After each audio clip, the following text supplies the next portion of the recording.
kung talagang wala siyang kasalanan. Hala, Kung wala ka talagang Ano to? itinatago, di ba?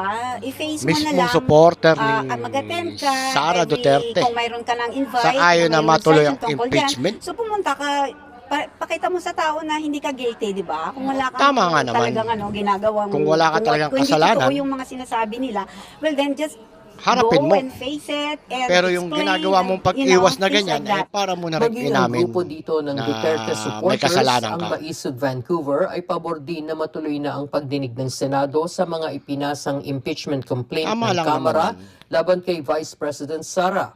Ako, kung tutusin, parang mas okay nga sa amin kung matuloy para Pabor na pabor sila, maipakita ng Vice President kung ano yung pruweba niya or ano yung mga Na malinis siya. to support her kung talagang claim na, malinis siya, you know, diba? everything Tama is lang legal. naman yung mga Kaya clear panawagan her. nila na Kung ano man yan, regardless matuloy of ang